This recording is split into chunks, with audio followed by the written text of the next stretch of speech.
Hi hello friends, ഇന്നൊരു കുട്ടി ഷോർട്സുമായിട്ട് വന്നേക്കുവാണേ. നിങ്ങളവിടെയൊക്കെ മഴയുണ്ടോ? ഞങ്ങൾക്ക് രാവിലെ മഴയാണേ.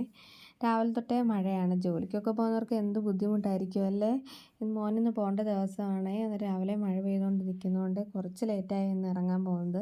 അപ്പോൾ ആൾ വെറുതെ ഇരുന്നപ്പോൾ ബുക്ക് എടുത്ത് വെച്ച് നോക്കിയതാണ്. ബുക്ക് എടുത്ത് വെച്ച് നോക്കിയപ്പോൾ അതിനകത്ത് ഏറെക്കുറെയൊക്കെ അയാൾക്ക് എഴുതിയത് അങ്ങോട്ട് ഇഷ്ടപ്പെട്ടില്ല. വീണ്ടും വായിച്ചിട്ട് എഴുതുക, വീണ്ടും വായിക്കുക, എഴുതുക, ഇത് തന്നെ ഇവിടെ പരിപാടി. രാത്രിയിൽ എഴുതി വെച്ചത് രാവിലെ എടുത്ത് നോക്കുമ്പോൾ ഇഷ്ടപ്പെടത്തില്ല. അപ്പോൾ അത് വീണ്ടും വായിക്കും, വീണ്ടും എഴുതും. അങ്ങനെ ഇരുത്തുക. അന്നേരം പറഞ്ഞ് സമയം പോകുന്നു, നമുക്കിനി പോവണ്ടേന്ന് പറഞ്ഞപ്പോൾ വീണ്ടും വായിച്ചിട്ട് ഒന്നും കൂടി എഴുതാൻ നോക്കുമോ. ഞാൻ അന്നേരം അങ്ങ് മിണ്ടാതിരുന്നാൽ മതിയായിരുന്നു, എഴുതാൻ പോകത്തില്ലായിരുന്നു. അങ്ങനെ ഞാൻ എൻ്റെ കഷ്ടകാലത്തിന് പറഞ്ഞു ഒന്ന് എടുത്ത് ബുക്കൊക്കെ ഒന്ന് നോക്കിയിട്ടൊക്കെ പോകും, അന്നേരം ഇന്നലെ പഠിച്ചതൊക്കെ ഓർമ്മ വരത്തില്ലേന്ന്. അപ്പോൾ എടുത്ത് വെച്ച് നോക്കിയിട്ട് അതൊന്നും ശരിയായില്ല എന്ന് പറഞ്ഞ് വീണ്ടും ഇരുന്ന് എഴുതുക. എന്നിട്ട് നോക്കുമോ ഇനി എവിടെയെങ്കിലും എന്തെങ്കിലും തെറ്റുണ്ടോ എന്നൊക്കെ.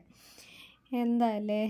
അത് കഴിഞ്ഞ് ഞങ്ങൾ റെഡിയായി പോകാൻ വേണ്ടിയിട്ട് ചെറിയൊരു തോർച്ചയിട്ടപ്പോൾ ഞങ്ങൾ വിചാരിച്ചു അങ്ങ് പെട്ടെന്ന് ഇറങ്ങാം.